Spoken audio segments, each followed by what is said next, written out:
Welcome back to the Just Some BS podcast. Today we have Karl Landis on the show. Karl, thanks for coming on. Thank you. You're welcome. So I'd like to put at the top everyone's kind of LinkedIn little bio, and you have CEO, peer group advisory chair, leadership development coach, executive director, and interim lead pastor. Can you give us kind of in 60 seconds your kind of career trajectory so everybody understands where we're at? Sure.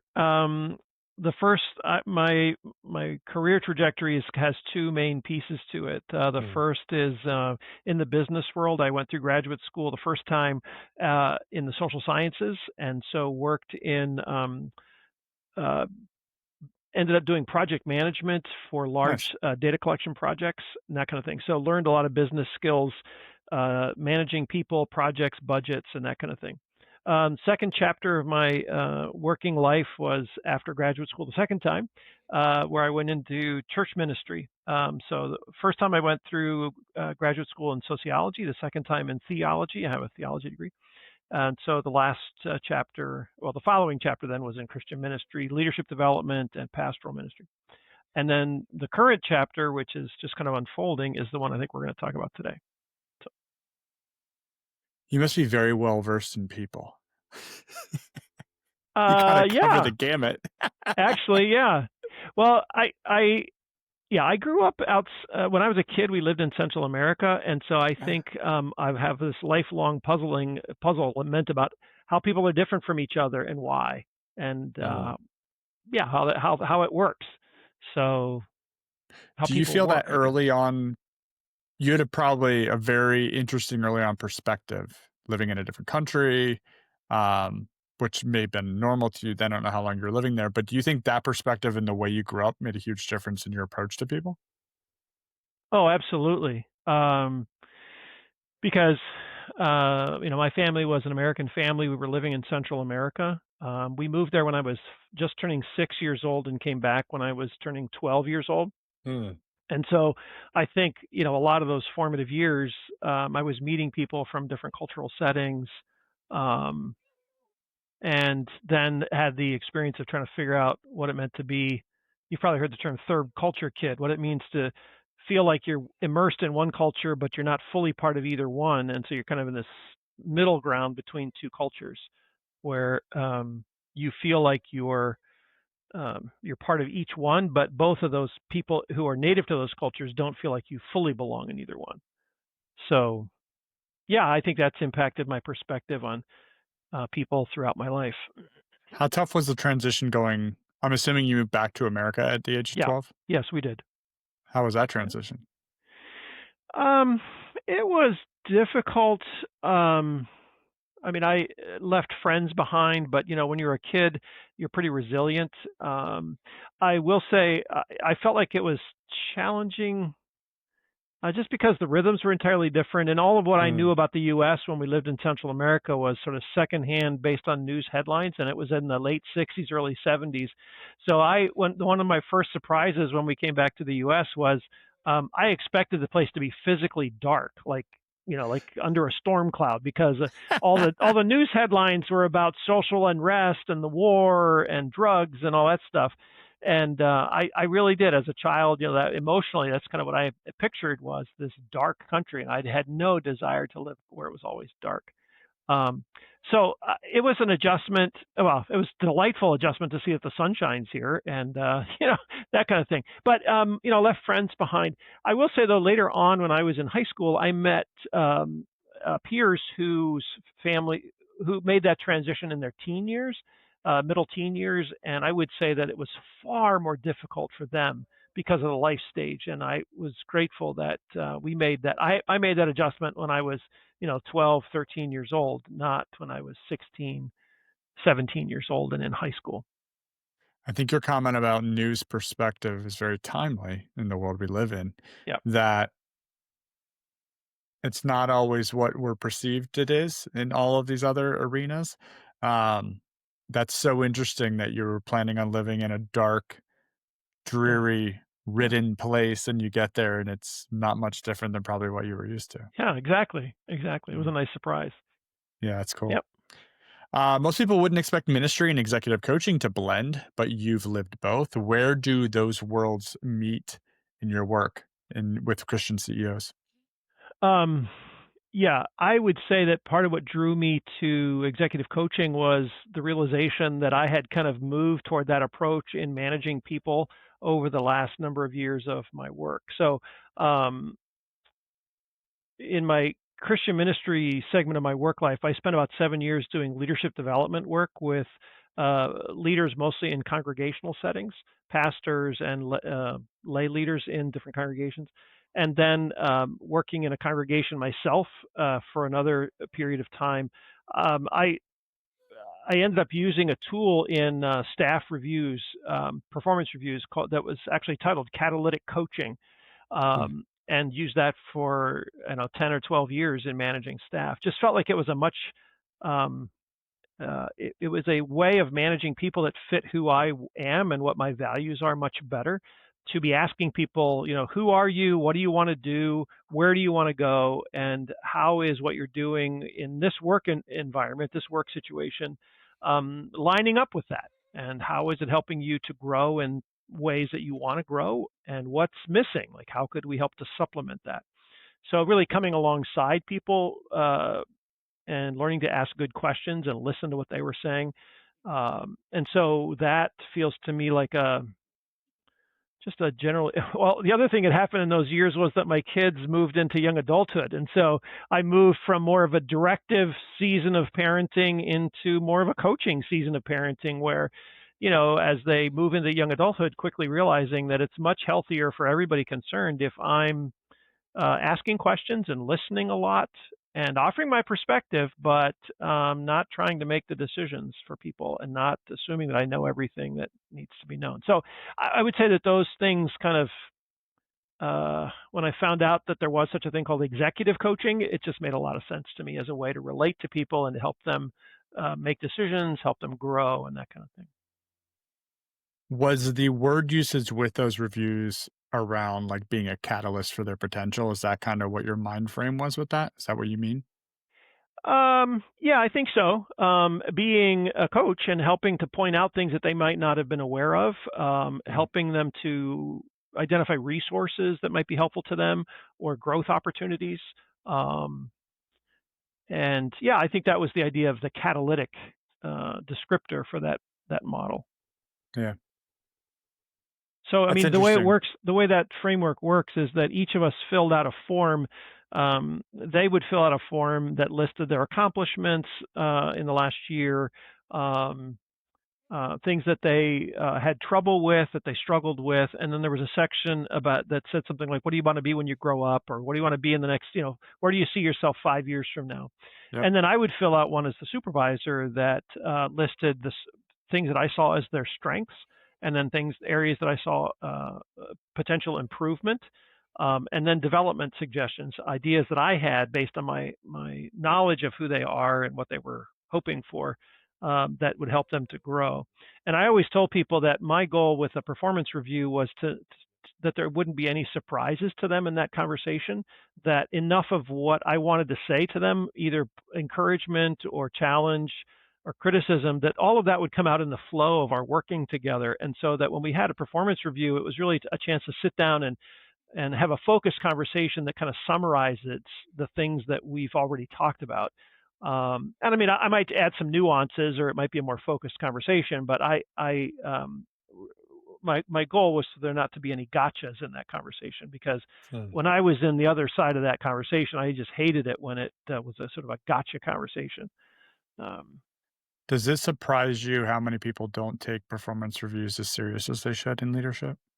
it does, absolutely, because I think it's a crucial way as a leader to help develop other leaders, to develop the people that you're supervising. It's an absolutely crucial tool, and if it's structured the way I've described it, it's a really healthy, constructive conversation. And to just not do that doesn't make any sense to me, because I really care. I mean, I guess part of my motivation is to just build up other people. I really Mm. get excited when I see somebody discover a new capacity, or to flourish in a capacity that they thought maybe they had, or they tested it out and they thought, oh wow, I'm really good at this.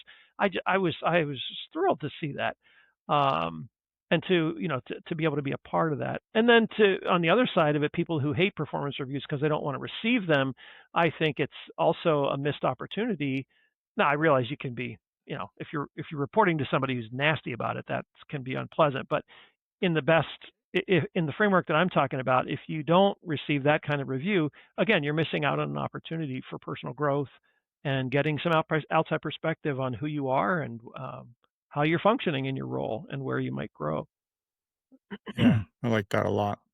What I found was that some people had trouble identifying where they wanted to go or ways they wanted to grow, and so part of the exercise was just giving them an opportunity to think about that and realize that we're going to come back to this conversation. Um, Yeah, I see that a lot in some of my mentees of people that I'm mentoring. And so I created a kind of an energy and drainer form that they can take to yes. help them dictate what gives them energy and what Yeah. drains them. And that helps Hmm. you, even if it's knowing just what drains you, that's things you know you don't want to spend time in, right? So you can kind of Yeah. knock them off your list.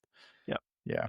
When How do you, yeah. I heard somebody say a number of years ago that in your 20s, a lot of people, I almost said kids, a lot of people in their 20s are trying to figure out what they're going to do with their lives. Like they feel pressure to land Yep. on the thing they're going to do with their lives. And this speaker was saying, your 20s is the time to figure out what's energy draining. Like you said, what is it that you don't want to do? So he said, just try different things, and it'll help you eliminate things from your list of options, and in the process, you'll discover some things that are highly energizing. But the pressure is not to land on the thing that you're going to do the rest of your life in your 20s. Yeah, I think social pressure has caused a real problem with that in the sense of the timeline and the pressure with the timeline and the comparison and the white picket fences and everybody putting the best version of themselves online. And then you look around and say, well, if my friends are doing this, why am I Yep, not doing more? yep, I yep. think it's deteriorating the ability to try things and fail for a Mhm, while and mhm. be okay with Yeah, that. yeah, yeah. I agree. A peer group chair and leadership coach, how do you maintain humility, vulnerability, and growth in your own leadership walk? Oh, that's a great question. Say it again. Let me see if make sure I Sure. hit all the marks of it. So since you're a peer chair or on your way to be a peer chair, you're coaching Right, other leaders. right. How do you maintain your humility, vulnerability, and growth in your own leadership walk to stay ahead of them? Well, yeah, that's a great question. I would say one of my when I do Strengths Finders assessments, one of my top Mm. strengths often comes out to be a learner, and so I think I I can tell fairly by your background, Carl. There's books everywhere. yeah. So I love to read and I love to learn. And on vacations where I stumble onto somebody who's explaining things, I love to hear what they're Mm, talking about, what have you. So I think that's sort of naturally positions me in a posture of humility. I know I don't know everything. I know a lot. I've accumulated a lot of knowledge, but there's a lot I don't know, and especially in areas where I haven't focused my attention. So I would say that I have been impacted by leadership training over the years. I once heard someone say that a humble person, a humble leader, can learn from anyone if you will just listen. And it can be people who are very different from you. Well, probably you would learn the most from people who are different from you. right. Um, I think I'm motivated by my experience of listening, and so I continue to do that. So I think it's habits I've cultivated of listening, of reading, of like being a lifelong learner, that I continue to make time for and make space for. Mm, Um, Actually, one of the frustrations I had as a pastor, as a working pastor, was that I felt like the press of the demands of the job and of the timeline of the deadlines, and so the weekly deadlines. Actually, I felt one of the things that frustrated me about that was that I didn't have as much time to learn, to read, and to study. And I actually read fewer books on theology when I was a working pastor than I did before I was a working pastor, because I just didn't. It may sound kind of paradoxical, and it surprised me. The experience surprised me because I thought, well, that's of course that's what I would do. But I actually minded that I didn't have as much time to do that, and some of that was probably on me in terms of managing my time. But that was part of the reality of that Was it setting. an in versus on problem? Uh, Probably, yeah, to some extent. Is it Um, also because that I'll call it a business sector, I'm not sure what to call it. That sector is less there's less personnel with kind of that organizational structure? I think so. I mean, I think part of what happened was I inherited a structure that I didn't really change that much, and I Gotcha. think I would have had the freedom and the prerogative. I would have had the prerogative to make some changes to that structure that I didn't make. Um, and I didn't have a coach who helped me to Mm, identify ways to make those adjustments. I also one of the lessons I learned kind of late in the game was that I'm somebody who doesn't mind making decisions, and I like details. I like to sort things out, and so I thought my administrative assistant would bring me a question, and I would answer the question. I would make a decision, and I think that that was going to help to clear that area of my thinking space. But and then I did it again. I did it again. And what I realized was that I should have been more careful to identify whose decision this was to make and not make so many decisions because what I found was that I ended up being asked to make all kinds of decisions, and I was training her to come to me whenever she needed closure on something.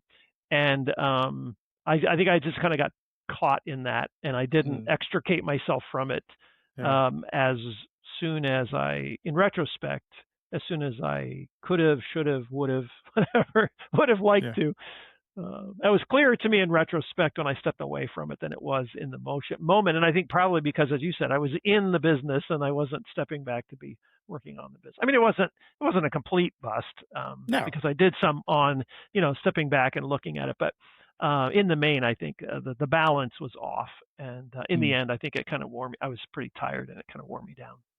So back to your Mm. earlier comment about being a learner, I'm Yeah. hoping when the audience listens to this, they're screaming, "We knew that you went to graduate school Yeah. twice, Carl." Yeah, yeah, yeah, yeah, yeah. Well, believe it or not, when I went the second time, I got I my way was provided, I would say. My way was paid, and so for me, it was like a 2-year sabbatical I got to go. Mm. For some people, it would just be hellish to do that, but for me, it was yeah, it was great. Do you feel you're a secure person in the sense of not being insecure? I think so, yeah. I would say so. I mean, I've I'm not I'm not a superhero, but yes, I think no. in the main, fairly much so, yeah. Like, so making mistakes, making decisions, sometimes them being wrong, feeling like you're moving in the right direction. Like, you have some clarity in that space, and I think that comes with some security. Yeah, I had this the reason I ask is I had this theory about, like, decision making or leadership in certain instances where I think insecurity is like the ultimate eroder yeah, of leaders, whether that be in the subjectivity, trusting data, trusting other people, not having to make it. I think that piece of knowing that you will fail sometimes and there's yeah, nothing like everybody says they can do that, but actually doing it is a completely different scenario, I yeah, feel. yeah. So it's the reason I ask. Well, I Um, mean, I would say that I feel like I'm a little bit of a paradox there because on the one hand, I feel like I've allowed the early successes in my life to be meaningful to me. Like I've taken them as validation of the answering some of those questions about whether I'm a valuable person, whether I can mm, accomplish things. And so, when I finished graduate school the first time, I thought, oh, okay, well, now I've earned those degrees, and yeah, I can do that, and I'm whatever that says about me, it says I can at least persevere and accomplish things that are hard to do. And so, but I know many people who do those kind of things, who finish the same degrees and are still just hungry for validation and insecure because that's not enough. Like it didn't answer they didn't let it answer those deeper questions. Um, I would say then it doesn't come through accomplishments. so how do you think that people get to a sense of security? I don't Uh, know. I just can't like when you were talking through that, my mind was thinking then maybe accomplishments isn't the check mark to oh, bring yeah, yeah, security. sure, sure. But I have Yeah, no idea how to answer that question, Carl. yeah. Well, I guess what I would say is from my own experience, I would say it's reflecting on accomplishments and the life Mm, lessons that you learn from it. So, for example, one of the things I realized when I finished graduate school the first time was that I probably wasn't any smarter than the people who didn't finish, who started the same program but who didn't finish. I just persevered. I was more tenacious, and so the personal life lesson for me was, oh, I'm a tenacious person. I can persevere, and I was smart enough to get into the program, but that didn't make me special in that way. I mean, there's a bunch of other people who were in the program as well, and it didn't make me better than them that I finished either. I was just more tenacious, and so I thought, mm. okay, note to self, that's a strength. Um, I guess, Consistency is a superpower. yeah, well, I guess so. Yeah. Especially in business or in ministry, it helps to be tenacious to be able to hang in there, and keep moving. Yeah. Love that. What I was going to say also earlier to your other question, I feel like I'm a little bit of a paradox because I also highly value personal assessments. I think things that you learn about yourself. One of the things I learned about myself, I heard reflected back to me from a supervisor one time in a performance review one time. He said, I knew myself to be highly detail oriented and interested and so on. And one of the things he told me that still sticks with me, he said, Karl, I really appreciate the strengths you bring, but he said, I think you need to be more comfortable making decisions before you have all the data you want to have. That you want to get too much data before you're too hesitant to make a decision, and you need to decide things more quickly because we can't always wait to have all the data we want to have. And it stuck with me because I didn't want it to be true, but I thought I recognized it as true. And it helps me to think that I should be more decisive going forward, and I try to be. Mm. I actually just had that conversation about an hour ago in another conversation Okay. about I sit on the complete opposite side of that. I think we look down upon speed in decision making because of opportunity loss. I'm not sure you can actually pull opportunity loss into the equation. Maybe you can. I'm just speaking completely ignorant here. I'm with you. I think insight and data and objectivity are the like the power pillars for decision making, and people who want to move fast live in subjectivity more just because it's more comfortable, and then they Okay. blame speed. I don't know, that's just my personal theory. Yeah. Yeah. That could be. I On the think other you hand, could do a lot more. Go ahead. no, I was just say I think on the other hand, I think what he was right and what he said to me was I can want too much data. Like I can be reluctant enough to decide that I think, oh well, I still need more information. I still need more information. And so for me, I think it was a good kind of um, criticism or challenge to say, yeah, Mhm. you have enough you have enough data. Make a database decision, but you have enough data to make a call here. So do it. Yeah, no, I get what you're saying. um, I worry about the damage piece with making decisions too quickly. There's a lot of damage that comes with that, and does that outweigh speed is really my question to people in those So conversations. I thought you were going to say, you said you're at the complete opposite. I thought what you were going to say is that you tend to make decisions more quickly. Like you No, want to keep things moving. Um, no, I'm with you. I okay. think, Okay. yeah, I challenge the speed conversation Okay. of Gotcha. the opportunity loss. Well, yeah, probably what's helpful to me is to have somebody that I work with who is wired differently, who does want to Yes. decide more quickly, and then we can hash it out, and probably we Yeah. decide somewhere in the middle. You Yeah, know. and then it works out perfectly. That's right. That's right. Yeah, Yeah. love Yeah. that. Yeah. Yeah. Um, so you lived in 4 countries and 5 states. How Hmm. has your worldview been shaped by being the new person so many times? And how do those early experiences help you connect with CEOs who feel isolated or misunderstood? Um, yeah, I'm this sort of I said Nomad. I'm a learner. I'm also what's that? You're a nomad. Yeah, well, I am. Um, the fun thing about it is that the kind of weird thing about it, weird and fun, is that I was thinking about this recently. I'm somebody who likes to learn new things, and so I'm always moving into new situations and visiting new places. But I'm also highly introverted, and so I don't go into the places like, "Hey, everybody, I'm here now." It's more like I want to go in there and I'm going to kind of check things out and learn what I can and so on. And so I would say most of the new situations, I initially am kind of observant and kind of taking mental notes and saying, okay, who's here? What are we doing? How does this work? Um, and I think that's partly why sociology was so interesting to me, was because that's what you do in sociology. You observe people and their behavior in groups, and how are they people impacted by the groups they're part of. Um, so I think that has definitely prepared me to talk to people who lead businesses of all sorts, or people who lead congregations of many different sorts, of different sizes, different mixes of people, and to recognize that there are similarities across businesses, but then there are differences that are unique to the size and the nature of the company, the culture of the company, that kind of stuff. Um, the one thing I have valued about the nomadic life is that I realized pretty quickly that you can shed who you have been in the previous place when you arrive at a new place. You can, Wow. you can show up, and whatever confidence you have gained, the people at your last stop don't know that you're lacking in confidence or that you're not able to do XYZ. The new people don't know you can't do those things. So you show up and you try those things, and hey, you can do them now. And these people, as the new people, think, oh, he's always been good at these things. And so yeah, I think that's also part of a way that I've built confidence over the years, is that I realized that whatever insecurities or failings that I accumulated in my last stop don't have to follow me into my next stop. And so, yeah, so that's been a part of it. And so I think it also, in terms of connecting with CEOs and so on, I think um, that translates there as well. Is that, as you move forward, especially if you're moving into a new company. I just talked to somebody today who's a new president in his company, and he has a chance to create a new pathway, a new future for himself, because he's in a new role now. He didn't change companies to do that, but people are expecting things to change because he's in a Hmm. different role now, and That's so isolating. yeah.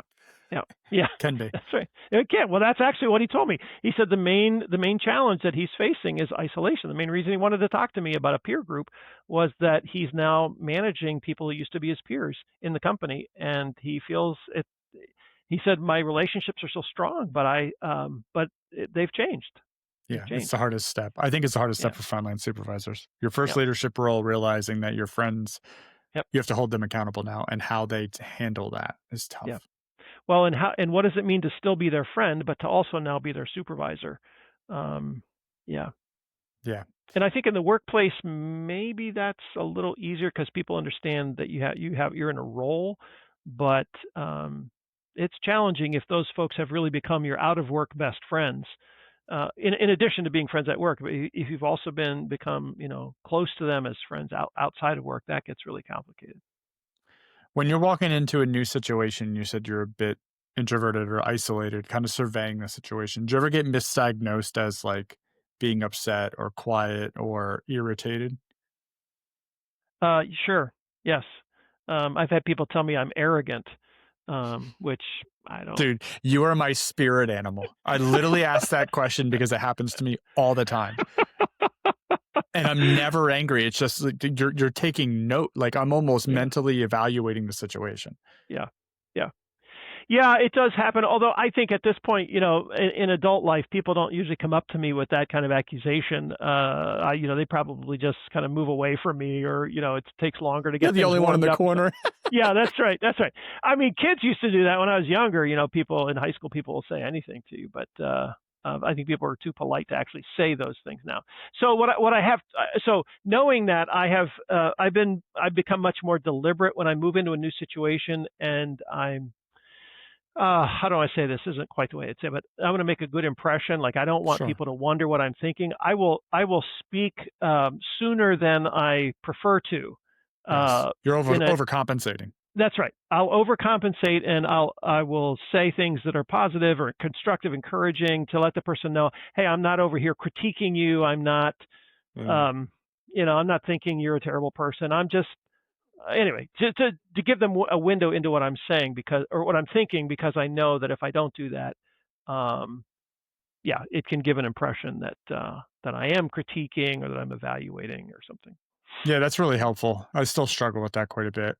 the Dale Carnegie book, How to Win Friends and Influence People, really changed my perspective on that. I've really tried to take some of those notes and bring them forward. I think part of that, because I'm with you, I'd rather just sit in the corner and be left alone in those spaces. Now, I could get up and talk to people all day long, not a problem. But like when it's Yeah, all these yeah, little mini social interactions, I'm like yeah, yeah, shut down. yeah. So do you find yourself doing that in your business meetings at work? Like, are Mm-mm. you no, what I mean is like overcompensating and speaking so people know what you're thinking, or do you not really need to do that? I No, mean, it's you've my been there tribe. long enough now that people know Yeah, what it's my you tribe of think. people, so I'm Yeah, comfortable in that space. yeah. I do this, Carl, so I don't have to go to mixers and golf outings and all this other crap. It was my workaround Yeah, yeah. I hear you. I hear because you. this is my safe space. Yeah, yeah. Well, I hear you. So yeah, I'm with you. I get it. it's really funny. What's something you often see in Christian CEOs that you don't see in themselves, whether it's a blind spot, strength, or tension? What pattern shows up with people that they don't expect? Boy, that's a good question.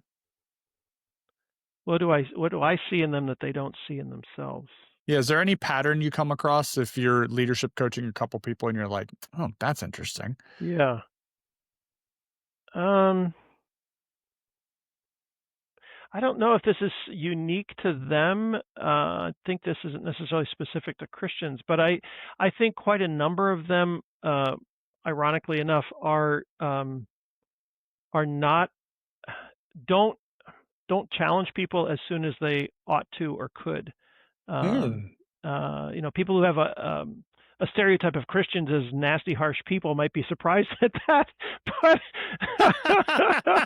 but but I would say that in general, I would say Christians who are trying to be loving, gracious, kind people um, are can be too slow to challenge poor behavior or especially poor dynamics on a team. What do you call it? Dysfunctional dynamics on a team. They can be a little slow to do that. And like I said, I'm not sure that that's entirely that's just specific to Christian leaders because I think that Yeah, may be true of it's many tough people. conversations. Yeah, exactly. Crucial conversations, difficult, but I think many people are hesitant Yeah. about that. But I think with Christians, especially, there's a kind of a another layer of trying to be kind and gracious and so Mm, on that overlays their natural hesitancy and makes them maybe even slower to do that. So I would mm. think maybe that's one thing that comes to mind.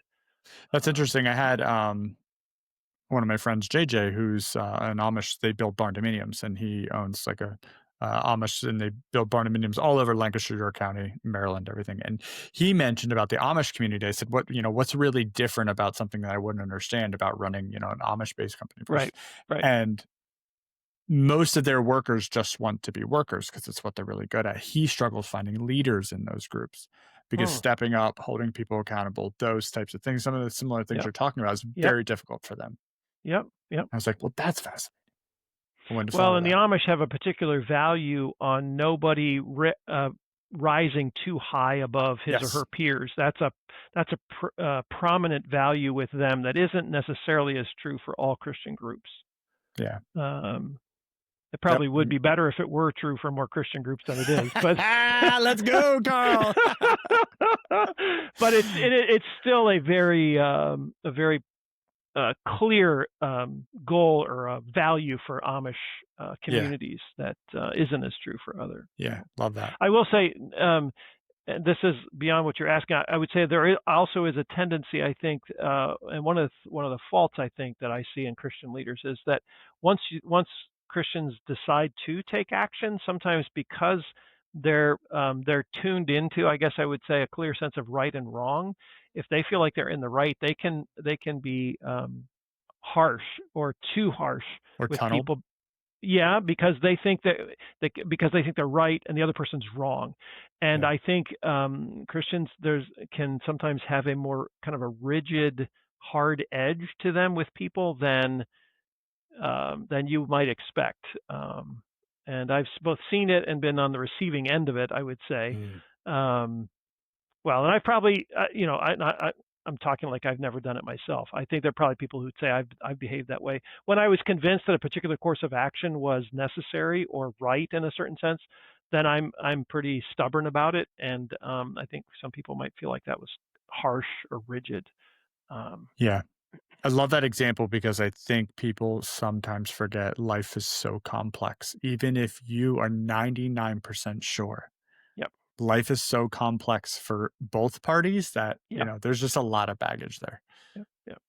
Yeah, it's really Well, good. I learned that lesson in a hard way a few years ago, where we worked through, I'll call it the release of a staff person, Mhm. where I felt like I thought I bent over backwards to prepare the person, the situation, gave plenty of notice that this was coming, and in the actual implementation, it turned out the person was not as tuned in or as aware as I thought they were, and was hurt by how it worked out. And I was so dismayed because I felt like I had worked so hard to care for that person and be clear about the process and give it lots of time. And I think I was still, in the end, perceived as um, in the wrong, Yeah. um, to be wrongly motivated, to have misused my power. And so I'm not sure I've learned everything I could have from that interaction, from that situation. But even Well, in the most, even in the most, you work very hard to have it happen. It's still the person might still be upset by how it's handled. So, yeah, and their perception may be wrong, well, they might. Yeah, right? they Whenever I might. get in that headspace about decisions or opinions or any of that, my equation, I don't know where I saw it, is if I would call them for advice and they're giving me feedback, I will take it. If I would never call them for advice, why am I going to take their criticism? Yeah, that's. I think that's probably a good rule of thumb. At least it's for so far. More to Yeah. come. What does translating complex ideas into useful insights actually look like in a coaching session? Can you give an example of a time where you saw the light bulb go off in a client because of how something was reframed? Yeah, I'm not sure I have a an example that leaps immediately to mind, but I would say that it has to do with things that I have read either in leadership literature or business Mm, literature or theory, what have you, and explaining it, or like if we're working through some material in the group that I lead, if we're working through material that people just aren't understanding, finding a way to rephrase it that helps people get it, understand what the point is, that I find really satisfying. Um, I didn't go to graduate school. When I finished graduate school, I decided not to go into the academic world as a profession, in part because I didn't want to mostly communicate to other academics. I wanted to be more of a translator and somebody who would take the lessons of the academy into the real world and help people make use of them and leverage them. I'm trying to think of an example that I'm not sorry. I don't have no, an you're example good. coming to mind in terms of a coaching situation. No, you're good. I've used it in teaching situations, where I've helped people to understand things, and I found that really satisfying. Yeah, I mean, even some examples you've talked about today has given me quite a few light bulb eureka moments in just my thought process, either reaffirming or challenging in the same space, or just a different way of talking about a sticky subject. So I've already Hmm. had some of that. Yeah, So thank you for that. yeah. Growth, respect, humility, vulnerability. Which of those values is the hardest for most leaders to actually live out? Growth, respect, humility, vulnerability. Which one's the hardest? I'd probably say humility or transparency. Um, Yeah. those are the values I told you I'm shaping our group around the peer Hmm. group that I'm leading. Um, and I would say that people have to feel pretty safe to be humble and transparent in a group, um, especially men. I think in our culture,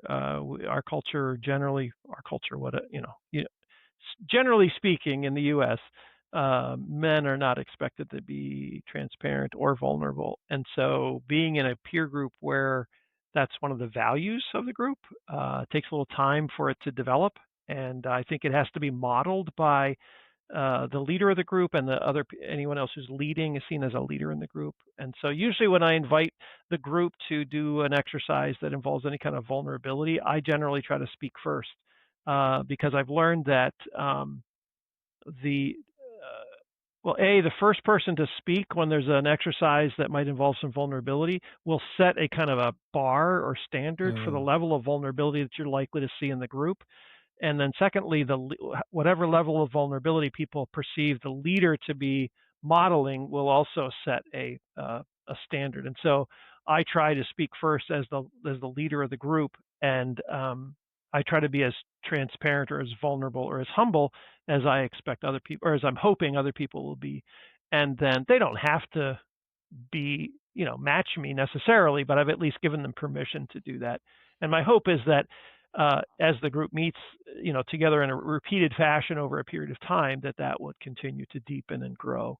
And actually, one of the things that I would say I'm most proud of my tenure in the congregation where I was pastor for 13 years is that I feel like I was able to. I mean, there was some familiarity with vulnerability before I got there, but I was able to model and sort of foster a deeper level of transparency. And so one of the things I would be really delighted to see is if I would be in a small group, or in in any kind of a small group setting, whether it was leaders or a study group or something like that, to be there and to experience a level of vulnerability that those leaders would invite the group into. I felt like I was able to really help to foster that, and I felt like that was an accomplishment in that setting. Mm. What was the most rewarding and most challenging, like, part of that sector of your career? I would say the most rewarding part of it was the opportunity to see people test out abilities in public Mm. speaking and leadership, in coordinating an event, what have you, um, or to just to develop confidence in their own abilities. So for me, the most rewarding part was to see people grow in those ways, or to grow in character. I mean, obviously, we were always calling people to character growth and maturity in character, and to see people be able to uh, mature in character in demonstrable ways because we knew them and walked with them over a period of time. That was the most rewarding. Um, I think the most challenging part of it would have been probably and it's probably true for most leaders, is being misunderstood, being criticized based on a misunderstanding, and especially in situations where we weren't able to be uh, we couldn't explain all of the details for confidentiality reasons, and then being Gotcha. misunderstood about a decision, and then having people being critical because we made a particular decision. And we had shades of some of that during COVID, where we had to Sure. make decisions that not everybody was in agreement with. It wasn't We didn't have too much trouble with that, but that was the kind of criticism that was most challenging. Mm. Um, and I think another thing that was really challenging, what was it? I can't remember what the word was. You said rewarding, and what was the other side of it? Um, Challenging Difficult, and maybe. yeah. Anyway, the other thing that was most difficult, I would say, was because one of the things I was working hard to do was to connect people with each other with more integrity and more depth over time, so that we're creating community where people really cared about each other and so on. Was the most frustrating thing would be when people would just disappear. People would make a Mm. commitment to the group, and they would be with us for a time, and then they would disappear with no explanation, no closure, no anything. Um, it was hard for me not to take that a little bit personally, because in some cases, they would be people that I had invested in, I had done in some leadership training with, or had invested personal relationship in, and then to have them just disappear, that was pretty challenging. I don't know if I've ever thought of that, because 'cause you're not paying them, so they're not staying for pay, That's right? right. Where That's you right. get that with a job, Yep. and I heard there's a somebody said, clear explanation on exit most of the time. yeah, yeah. I've heard employers say that they sometimes today hire somebody, and they go through an orientation, and the person just disappears. They don't. I don't know if that's happened to you, but I've heard that does happen. I mean, Um, I'm sure it has, or people won't show up, yeah, like, for an interview or show up for the first yeah, day, whatever that looks like. yeah, yeah. Yeah, it's interesting. So back to your humility and transparency values for the group. How does that evolve your recruiting process, like to protect the gate? Well, it's something I'm looking for when I meet with people before we invite them into the group. I'm getting a sense of that when I talk with someone. Um, I'm asking them questions. I ask them questions about their business. I ask them questions about their life outside of work, whether it's their family or their faith commitment, their faith journey. Um, and I'm looking for a level of comfort with that conversation that I think would translate well to the group. Um, and I've actually been pretty pleased with what I'm finding. I'm not running into a lot of people who are just closed and cagey and just not willing to talk to me. And I guess it's basically maybe it's because most people who talk to me know why we're having the conversation. Mhm. They know that I'm building a peer group for Christian CEOs and business owners and leaders, and so I guess maybe the questions don't surprise them too much. But so I would say it's more of that. It's kind of filtering for that. Um, and if I run into somebody who I just don't get the right vibes from, then I don't pursue the conversation with them. Mm. Then I also tell them very specifically, usually in the first conversation I have with somebody about these three values I have for the group. I want to value growth, respect, and humility, and I explain those. We're going to bring people together who are from different levels of experience and different types of experience, younger people, older people, people from different Christian streams, and so respect is really important. Um, Humility is important. I want people who will listen to each other, and then growth. I'm looking for people who want to grow both personally and as leaders, but also who want to grow their companies, and so because that's what we're going to talk about in the group. Um, and usually, I can tell if people are listening to me enough, or if they're tracking with what I'm saying. That's basically how I screen for that. Yeah, I think that's really interesting. And the reason I asked that question is because I thought we had a very interesting first conversation, Yes. which is why you're here because when you came and you're explaining what was going on. And I was like, are you sure you're choosing the right person? Because Yeah. we don't have exact alignment, I'd say, in that Right. space, but from a human perspective, we do. Yeah. And Yeah. you actually mentioned that you're like, well, all of your content is very focused on similar. We have similar values in that That's space. right. It's just That's right. I'm not a spiritual or maybe organized religious person. I just Right. found that interesting that I think people need to understand that there's alignment. No, even if there's not what you perceive as Yeah. alignment, Yeah. you know. Yep. Yep. Yeah. I too. I felt like I really enjoyed our conversation, and I felt like a lot of the values aligned, Mhm. even if maybe they come from a different source or we understand them somewhat differently. But I felt like, um, yeah, even in our conversation, I felt like you opened up pretty readily and Mhm. talked pretty freely about the things that came up. And I thought, yeah, I would enjoy ongoing contact and ongoing conversation. So, yeah, Yeah, and I think that's super powerful for people to understand that like back to you can learn something from everyone no matter what the background or understanding, like it's not personal if there's not complete alignment, and you should yeah, actually warrant yeah, and want that because it brings yeah, such a different perspective to your life or views or whatever that looks like, and it can still be totally cool. Like yeah. it's fine. Well, and and we're specifically saying that with the group that we're building, that we want people from different types of businesses, and as I said, from different types of Christian streams, and also different levels of Yeah. devotedness. I guess I would say to the Oh, I Christian love cause. that. Yeah. Different, some people are not all in, and other people really are all in. And I want the group to be comfortable with that range Oh, of it's beautiful. experience. And some people are earlier in their leadership journeys, and other people are further along. And I think so that's where the respect comes in, and ability to say, well, we do share some basic values and basic commitments here, and that gets us into the conversation. And once we're in the conversation, then we're going to respect the people who are here. And then I think I have a role as the facilitator of the group uh, to shepherd the conversation well, or to facilitate it in a Mm. constructive way, and keep us on track. So, yeah, it'll be exciting. Yeah, So, that's great. Love that. Many CEOs say they want growth, but a few slow down to define what it really means. How do you help them zoom out? What kinds of questions or reflections help people get beyond revenue and into purpose?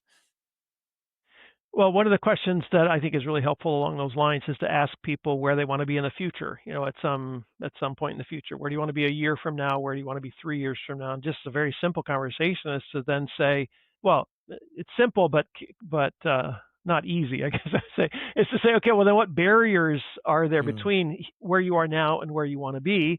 And then that leads itself into, okay, well, which of these is most important? Where do we start? And how do we start making small adjustments so that a year from now, 3 years from now, you'll have repositioned yourself to be more in the place that you want to be? I think the biggest challenge is probably somebody who's really um, so fully engaged in their business that it's really hard for them to do any reflection. I think reflection is really critical. Um, And the space for it. in a space for reflection, yeah. And in fact, this won't probably surprise you, but I've just in the last several days, this happens routinely, is I contact people who I don't know, and I'm just looking for a get acquainted kind of meeting, and they'll tell me I'm so busy I can't even have a 20-minute conversation with you to get acquainted, and I think you probably need to talk to me. Yeah, Um, you need me more than you know. that's exactly right, but I have no relationship with them, and I'm very polite. Well, I mean, maybe as I get further into this, I'll be more blunt with them, but and challenge them. But I say okay, and I go on and talk to somebody else. But yeah, when somebody tells me that, I think, that's something's not Mm. right there. If you're so busy, now I realize not you don't have to meet every new salesperson who shows up necessarily. But if you can't make the time to meet with somebody to talk about something that would be valuable to you, then I think that's a problem. Yeah. Yeah, I love that. I think that's a very that in versus on thing, I think is such an easy barometer for people to really check themselves in. hmm hmm And even just a rough percentage of what that looks like in a month or a year or a week, I think can give Yeah. you real perspective of like, okay, maybe I need to shift some of that. Just like the enabling, right? The answer is always coming from you. Yeah. That is a That's right. quick way That's to right. dig That's yourself right. into a hole. But I think some people, though, honestly, as I think about this, I think some people don't even have the imagination that there is an on capacity, or that they Ooh, don't realize that they're in the business too much because they think that's just how it is. And I've sure. been given more responsibility, so I'm just going to grind it out. And I mean, I have a friend who I thought would be just the perfect candidate for a CEO peer group because of this very issue. But he's one of the people who I haven't even been able to meet with. And this is somebody I've known for quite a long time, and he's telling me, I don't even have time to meet with you. And I'm thinking, friend, Come here. you should at least be willing to talk to me as an old friend. And I'll agree to limit this part of the conversation if you want, but for Pete's sake, Yeah. so I don't know. Yeah, that's really good. It's not What the way did I you want to live my life. So No, it's I'm 1,000%. I unfortunately had to see what that causes, right? My father-in-law and that stress and that constant in and being in it yeah, all the time and not having the breaks yeah. and the hobbies and getting your mind off of it. It's not something you wanna go through. I wanted to give you some space. You said you were interested in asking me some questions about peer groups. Yeah, well, I found out when we talked that you've been part of a peer group for quite some time, and I did hear you talk on another podcast about. I think you said one of the things you would most highly recommend to new CEO is to join a peer group, and I wondered what you thought you were doing when you joined the peer group. Like, what was it that drew you to a peer group initially? And I'm talking about the one where you're meeting with people across different industries, not the Yeah, industry Vistage, yep. specific peer group. Yeah, with Vistage. Yeah, So, like, what drew you to that initially? And as you reflect on it now, you've been part of it for quite some time now, I think. 5 years, yeah. How has it, 5 years? Yeah. Wow. Okay. So how has it impacted you, and how has it impacted your company? So Those are I my three think questions. Why did you get started? How does it impact Mhm. you? How does it impact your company? So, got started, I think, through despair because I just didn't have answers for the problems because it was all new. I was in Okay. a CEO role where it's not the choice. I was not groomed. I was not internally groomed. It was fire hose, full steam ahead, imposter syndrome, you name it. Had Yeah. all the things layered on. Okay. Um, Talked to one of the members who was in, had an hour conversation about what it looks like. He had been in a former group as well, so had some perspective on that. And then just like this is my crap. Someone else listens to it and then gave me one nugget to help me today. That's worth all the money Yeah. in the Yeah. world, Yeah. right? Because when you're in it, like Yeah. you Yeah. can't see out of it. There's no light. Yeah. Yeah. Um, so that was the big thing, is that one conversation. And then I remember the first couple of meetings, I did the Carl Brandon in a room, uncomfortable surveying, very quiet Yeah. for the Yeah. Yeah. first 3 or Gotcha. 4 meetings. So, Gotcha. and being like, I don't deserve to be in this room. I don't know anything about this room, right? Like, these Mm. people are founders, entrepreneurs, Yep. leaders, built their own companies. I'm just here because I was the best, worst option, right? Right. So going through all that crap, and then you slowly get your voice, and then you slowly get comfortable, and like the group dynamic. I think you said it perfectly. The chair has a responsibility to control at the beginning until the group finds their flow, and then it's just Yep. organizing the horses for her. Right. Like, we're just a Right. bunch of wild horses just trying to keep us in the corral. And so as that evolved, it's perspective's the biggest thing. Um, there will be answers in there that you probably can't get from anybody else in your company. Well, I know that. Yeah. Yeah. Yeah. You can take problems there you probably can't take anywhere else, because of the confidentiality and the experience that's in the room.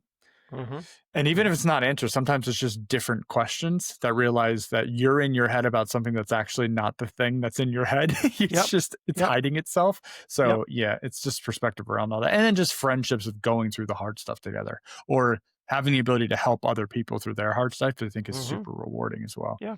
Yeah. And then, so that's really what it's done for me, is that one place where you can kind of issue process anything that you can't really issue process anywhere else.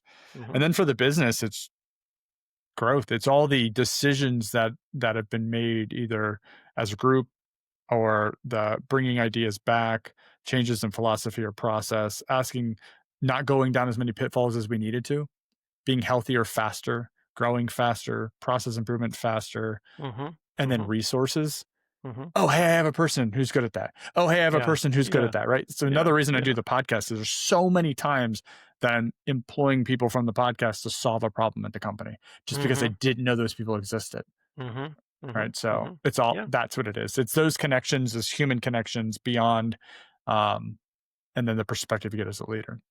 So you feel like the opportunities or the challenges you brought to the group have been addressed in such a way that it's made a specific difference in how the decisions you made in your own company and helped you 100%. to. Yeah, that's great. That's wonderful. hmm Yeah. Yeah, worth Yeah. lots of ROI. Mhm. Well Mhm. beyond whatever the Yeah. monthly fee is Yeah. surprising to some people, but Yeah. if you go in prepared to learn that day, it Yeah. far outreaches anything you'll pay Yeah. them. Yeah. Yeah. Yeah. Well, that's great. I'm glad to hear that. I'm really glad that. And I should say I haven't had that specific answer, but I would say this: I've talked to people who are in peer groups like Vistage or Convene, that I've heard that same kind of thing, that people just routinely say wonderful things about them. Um, so If your chair is locked in and pulling in the right people to keep the group dynamic, it's probably one of the most powerful things you can have as a leader. yeah, great. But you have some people who get in the wrong group and then it's not, right? But that's like anything. You could be in the wrong sports team, wrong class in Yeah, school, like all that stuff. So yeah, make sure yeah. you're also asking all those questions, just like you would to go get a new job. It has to be a Hmm. right fit for you, just as it is Yeah, for them. that makes good sense. Yeah, that makes sense. Great question. I got one more question for you, Karl. Okay. You mentioned the Michigan Wolverines. How does your love of college football intersect with your love of building great teams? Well, it gives me a chance to do something else. To step out. I also, I mean, it's a clear, what would you say, like an example of the importance of there being different people working together to Mm, accomplish a shared end, because and it applies directly to a peer group too. You don't want everybody to be the same person. You want people to be wired differently. You don't need all offensive players, all defensive players. You need a mix of the different kinds. But I would say it's other than an object lesson, it's just a diversion. It's just a hobby and a diversion. So, and How I know long you have you have been a some of those Wolverines yourself. fan? Well, since I went to school there, Okay. so early '80s. Okay. So it's been a long time. Um, Yeah, it's it was I, it was amazing to be in Ann Arbor and to just see the town on the weekends just be taken over by maize and blue everything. People just thousands of people walking through the streets, and Yeah. it was great. So Yeah, my sister went to Penn State, and I remember I yeah, visited once or twice, and it was the same scenario. It's like yeah, a farm town turns into a city in that's one right, day. that's right. Yeah, yeah, yeah. Yeah, that's really cool. So I want to give you some time, Carl. Promote yourself. What do you want to talk about? Where can people find you? What are you into? Well, I'm in the process of pulling together a peer group, a peer advisory group for Christian CEOs and business owners. I'm talking to people in Lancaster County, but in York County, Berks County, Lebanon County as well, just to kind of see where people are at. And I'm in the process of building a new group. The goal is to pull together 14 or 15 folks who are from different industries. Um, not no competitors at the table, and we'll meet once a month for we call it a forum day, where we meet together for learning and for challenge, encouragement, and so on. Um, Generally, people, as I understand it, it's a new group. We haven't officially started yet. My understanding is that people come for the learning and they stay for the community. Mm, As people deepen in relationship and they have an experience of openness, transparency with other people that's unique. One of the things it specifically addresses is isolation. People, CEOs who feel isolated and alone in their roles. Um, the membership also includes one-on-one coaching with me. I meet with each person one-to-one outside the monthly meeting. So those are the two main benefits of the membership. We also actually start everybody with a series of assessments. We have 4 different assessments that we walk people through that are both personal and company assessments. So that gives them some feedback, but then also gives me some feedback to look at that I can, ask questions about and help kind of jumpstart the coaching conversation with people. Um, and you can find me through the Convene website. My name is, you can see it there on the screen, Karl Landis. If you go to Convene's website and search for me, or if you search for Karl Landis Convene, you'll find my landing page. And it has my email and phone number there, so you can get in touch it's with me. Carl So with a K. Those of you with who a are not K. looking at the screen. Yeah. Yes, thank you. Yeah, you're good. Karl Landis. And you're pretty active on LinkedIn, so if they reach out there as Yes, well, you should I'm get on right to you. LinkedIn as well. Yes, that's Yeah, right. it's I brilliant. think that's how we got connected. So, Yeah, we did. Yeah, thank you yep, for doing yep. that. Anything else you'd like to cover? Did I miss anything? I don't think so. You did a really good job, and you surprised me Thanks. with the question. So, That got me is my thinking. sole purpose in life, Carl. All I want is one of those to go. That was a really good Hmm. question. Then I Yeah, win. The whole yeah. hour is worth it to me. I think you heard me say that more than once. I think it was, yeah, twice or 3 times. A I big think winner so. here. I I think don't know if you so. ever watch Hot Ones on YouTube where they interview celebrities and they're eating hot wings.